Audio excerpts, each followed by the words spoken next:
Hello everyone, this is Priyanshu. मैं सभी का स्वागत करता हूँ फिर हमारे YouTube channel book you should know. तो आज हम बात करने वाले हैं आपके एमबीबीएस इन उज्बेकिस्तान से रिलेटेड कि क्या हमको एमबीबीएस इन उज्बेकिस्तान करना चाहिए या नहीं करना चाहिए। क्या बेनिफिट आपको देखने को मिल जाते हैं अगर आप उज्बेकिस्तान से एमबीबीएस करते हैं। क्या वो एनएमसी के रूल फॉलो कर रहा है या नहीं कर रहा है, और क्या लाइसेंस एग्जाम जो आपका होता है उसमें आप एलिजिबल हो पाते हैं या नहीं हो पाते हैं। तो ये सारी चीजें, सारी जानकारी मैं आपको इस वीडियो में देने वाला हूँ, जिससे हम रिलेट करेंगे अदर कंट्रीज से भी। जस्ट लाइक नेपाल हो गया, बांग्लादेश हो गया, रशिया, यूक्रेन हो गया। तो ये सारी जो कंट्रीज हैं इनसे भी क्या उज्बेकिस्तान कहाँ पर रैंक करता है, वो सारी जानकारी आपको इस वीडियो में देने वाला हूँ। तो वीडियो काफी इन्फॉर्मेटिव होने वाली है आप सभी के लिए। वीडियो शुरू करने से पहले मैं बता दूं, जो कोई भी हमारे चैनल पे नया है प्लीज हमारे चैनल सब्सक्राइब कर लीजिए, क्योंकि ऐसी इन्फॉर्मेटिव वीडियोस अपडेट्स आपको हमारे चैनल पे मिलते हैं। साथ ही साथ अगर आपने हमारा टेलीग्राम चैनल ज्वाइन नहीं किया तो उसका लिंक डिस्क्रिप्शन में मैं दे दूंगा, वहां से जाके आप ज्वाइन कर सकते हैं, ताकि जो भी कोई फर्दर अपडेट्स हो, लेटेस्ट अपडेट हो, वो आपको सबसे पहले आपके पास पहुंच सके। फिलहाल जो हमारा मेन टॉपिक, हम उस पर कंटिन्यू करते हैं, why to choose MBBS in Uzbekistan. इससे रिलेटेड देखिए, उज्बेकिस्तान क्या है। उज्बेकिस्तान जो आपकी कंट्री है वो आपकी सेंट्रल एशिया की कंट्री है, जो one of the safe and peacest country आपकी मानी जाती है ऑल ओवर वर्ल्ड में। अगर हम बात करते हैं इसके क्राइम रिपोर्ट के बारे में, तो उसका जो क्राइम रिपोर्ट है वो बहुत ही ज्यादा कम है as compare to other country, चाहे जो भी कंट्री हो। इसलिए ये one of the best safe and peaceful country कहा जाता है। वहीं पर अगर मैं इसके एक्सपेंसेस के बारे में भी बात करता हूँ, तो चीपेस्ट कंट्री भी आप कह सकते हैं, कोई भी इशू नहीं है। तो इसकी वजह से और उज्बेकिस्तान एक बहुत बड़ी कंट्री बन के सामने आ रहा है, अगर हम मेडिकल फील्ड के लिए बात करते हैं तो। क्योंकि सेफेस्ट भी मिल जाती है और आपकी कोई भी क्राइम रेट भी नहीं मिलता है, इसकी वजह से चांसेस उज्बेकिस्तान की बढ़ जाती है। वहीं पर हम अगर बात करते हैं कि कॉलेज की एमबीबीएस से रिलेटेड, कि एमबीबीएस का क्या सिनेरियो, क्योंकि जो वीडियो में लेके आया हूँ ये आपकी एमबीबीएस से रिलेटेड है, मेडिकल से रिलेटेड है। तो मेडिकल में क्या आपको बेनिफिट मिलता है, वो सारी चीजें, सारी जानकारी हम आपको देंगे। फिलहाल हम बात करते हैं कि अदर्स कंट्रीज से पहले तो हम इसको कंपेयर करते हैं कि उज्बेकिस्तान आपको क्यों जाना चाहिए। देखिए, पहले क्या होता था, अगर हम आज से 2 साल 3 साल पहले की बात करते हैं, उस टाइम क्या है, स्टूडेंट सबसे ज्यादा आपके फिलीपींस के लिए जाया करते थे, जिसमें आपका 2 साल का बीडीएस कोर्स हुआ करता था, बीएस कोर्स जिसको कहा जाता था। बाकी आपकी 4 साल की, सॉरी 3 साल की आपका एमडी कोर्स हुआ करता था। लेकिन जब आपकी एनएमसी की नई गाइडलाइन आई तो उसकी वजह से क्या हुआ, फिलीपींस आपकी गाइडलाइन फॉलो नहीं कर रहा था। इसकी वजह से फिलीपींस को हटा दिया गया एनएमसी के द्वारा। अब एनएमसी की जो रूल आए थे, पहले तो उसको समझते कि एनएमसी का क्या रूल आया था। एनएमसी का रूल यह आया था कि आपको जो भी आप यूनिवर्सिटी या जो भी आप कंट्री में पढ़ रहे हैं, उस कंट्री के जो भी कॉलेजेस हैं, उसको 54 मंथ्स का आपको थियोरिटिकल पार्ट पढ़ाना चाहिए, और 12th मंथ का आपको इंटर्नशिप कंप्लीट बच्चे को करना चाहिए। तो ये टोटल जो आपका हो जाता था, ये आपका कहीं ना कहीं 66 मंथ्स का टोटल होता था। और इसमें क्या होता था, फिलीपींस का जैसे कि मैंने बताया, तो ये सिर्फ 5 ही साल का होता था, तो 60 मंथ्स के अराउंड आपका होता था। इसकी वजह से आपका फिलीपींस यहाँ से हट गया। तो काफी ज्यादा जितने भी स्टूडेंट्स थे जो फिलीपींस जाया करते थे, नंबर ऑफ स्टूडेंट जो फिलीपींस जाया करते थे, अब वो डाइवर्ट हो गए थे आपके रशिया के लिए। अगर हम बजट से अकॉर्डिंग बात करते हैं, तो बजट आपका 30 lakhs के अराउंड में लेके चल रहा हूँ। तो उसके अकॉर्डिंग क्या हुआ, फिर बच्चे आपके रशिया, यूक्रेन के अराउंड आना शुरू हो गए। बट अगर एनएमसी के हम रूल के बारे में बात करते हैं, जो हम बता रहे थे आपको कि 54 मंथ्स का थ्योरी, 12 मंथ्स का आपका इंटर्नशिप हो गया। बाकी आपको जो स्टडी, आप जो भी पढ़ाई कर रहे हैं, वो आपकी टोटल इंग्लिश लैंग्वेज में होनी चाहिए। और साथ ही साथ जिस कंट्री से आप कर रहे हैं उस कंट्री का आपको लाइसेंस क्लियर करना चाहिए, लाइसेंस क्लियर होना चाहिए। क्यों लाइसेंस क्लियर होना चाहिए, ये भी एनएमसी का रूल था। इसके पीछे भी एक रीजन है कि जो कंट्री से आप पढ़ रहे हैं, क्या वो कंट्री आपको क्वालिटी ऑफ एजुकेशन दे रही है या नहीं दे रही है। क्या वो अपने कंट्री, खुद की कंट्री में आपको लाइसेंस प्रोवाइड कर रही है कि नहीं कर रही है। इसकी वजह से ये रूल लाया गया था, जो कि बहुत अच्छा रूल है। क्योंकि अगर कोई कंट्री है जो अपने ही कंट्री में आपको लाइसेंस नहीं दे रही है, और वो कह रही है आप इंडिया चले जाइए या कहीं और चले जाइए, तो जाहिर सी बात है उनकी क्वालिटी ऑफ एजुकेशन में कहीं ना कहीं कमी है। इसकी वजह से ये आपका रूल लाया गया था, जिसमें आपको सेम कंट्री का आपको लाइसेंस मिलना मैंडेटरी था। फिलहाल तो हम इसकी बात कर रहे थे, तो ये आपके एनएमसी रूल्स हो गए। फिर हम बात कर रहे थे कि आपके जो स्टूडेंट फिलीपींस जाया करते थे, अब वो रशिया और यूक्रेन के लिए शिफ्ट हो गए।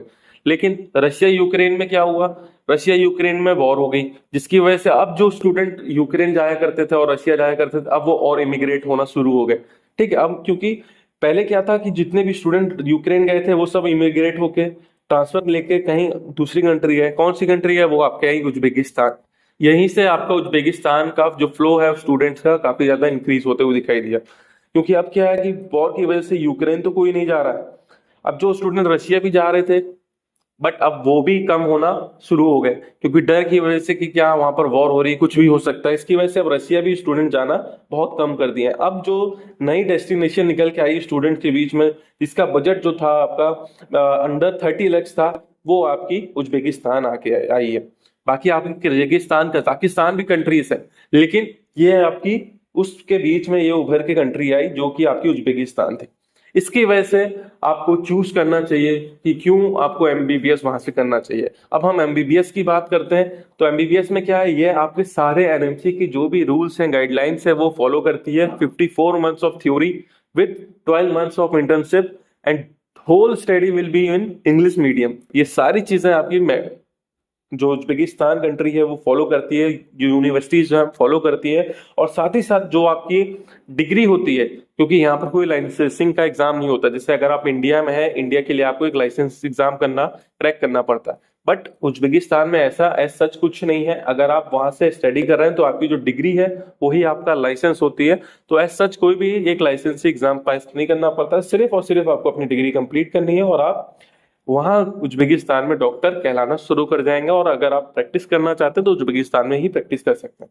बट मेनली जो स्टूडेंट्स का डील होता है कि अगर वहां से पढ़ रहे हैं तो अपनी कंट्री में आके स्टडी करना है, तो वहां से यहाँ पर आने के लिए आपको कंट्री का, उज्बेकिस्तान कंट्री या कोई भी कंट्री का, आपको लाइसेंसिंग एग्जाम क्लियर करना पड़ता है, फिर आप यहाँ पर आके लाइसेंसिंग एग्जाम देना होता है। तो ये सारी चीजें थी, इसकी वजह से उज्बेकिस्तान आपका सामने आया था। और अगर हम अदर कंट्रीज से अगर हम कंपेयर करते हैं, लाइक नेपाल हो गया, बांग्लादेश हो गया, तो देखिए नेपाल क्या है, नेपाल का जो बजट जा रहा है वो अराउंड आपका स्टार्टिंग जो बजट है, आप 50 लैक्स के अराउंड आपका स्टार्टिंग बजट हो रहा है, 50 to 52 लैक्स के अराउंड स्टार्टिंग बजट हो रहा है नेपाल का। और जो बांग्लादेश है, बांग्लादेश का जो बजट है वो 35 लैक्स से स्टार्ट हो रहा है। खाना पीना रहना जोड़ के आपका कहीं ना कहीं 40 लैक्स के अराउंड आपका खर्चा हो जाएगा। इसकी वजह से, और जो आपका उज्बेकिस्तान है उसमें आपको प्रेफरेंस देखने को मिलती है, जो स्टडी है वो भी पूरी इंग्लिश मीडियम में होती है, ठीक है, प्रैक्टिकल नॉलेज भी आपको अच्छी मिलती है, और साथ ही साथ एक पीसफुल माहौल है, कोई भी वायलेंस या ये सारी चीजें, क्रिमिनल रिकॉर्ड्स, ये सब बहुत कम है। इसकी वजह से और उज्बेकिस्तान में लोग, बच्चे इमिग्रेट होना शुरू हो, ये एक बहुत बड़ा रीजन है जिसकी वजह से बच्चे यहाँ पर जाने लगे। और अगर आप एडमिशन्स के लिए देख रहे हैं तो एक उज्बेकिस्तान एक बहुत अच्छा ऑप्शन होने वाला है आप सभी के लिए, अगर आप एडमिशन के लिए वहां देख रहे हैं। हम भी वहां पर एक ऑफिशियल रिप्रेजेंटेटिव है, हमारी एक खुद की यूनिवर्सिटी जिसके हम ऑफिशियल रिप्रेजेंटेटिव, अगर मैं यूनिवर्सिटी की बात करता हूँ, वो है हमारा Bukhara innovative education and medical university, जो कि आपका बुखारा में सिचुएटेड है। अगर हम ट्रेवलिंग की बात करते हैं तो बुखारा एयरपोर्ट से मात्र 7 किलोमीटर पे आपको ये यूनिवर्सिटी मिल जाती है। अराउंड 10 से 15 मिनट का डिस्टेंस आपको देखने को मिलता है। अगर आप वहां पर एडमिशन लेना चाहते हैं तो उसके लिए आप हमसे कॉन्टेक्ट कर सकते हैं, और हम हैवी डिस्काउंट भी आपको प्रोवाइड कर रहे हैं इनिशियली 10 से 20 बच्चों के लिए। तो ये भी काफी अच्छा ऑप्शन हो सकता है। अगर हम बजट की बात करते हैं तो अंडर 23 लैक्स आपको ये देखने को मिल जाता है, यहाँ पर स्टडी कर सकते हैं, जिसमें आपको हॉस्टल इंक्लूड रहता है, ट्यूशन फीस और वीजा एक्सटेंशन, जो भी अदर चीजें होती हैं वो इंक्लूड होती है।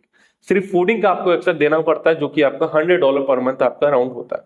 तो ये मैंने आपको व्हाई टू चूज उज्बेकिस्तान के ऊपर सब डिटेल्ड इन्फॉर्मेशन आपको प्रोवाइड कर दी है, और साथ ही साथ हम कौन सी यूनिवर्सिटी प्रमोट कर रहे हैं वो भी आपको बता दिया। अगर आप एडमिशन्स के लिए देख रहे हैं तो हमसे कांटेक्ट कर सकते हैं, हम आपकी पूरी सहायता करने वाले हैं एडमिशन प्रोवाइड कराने में।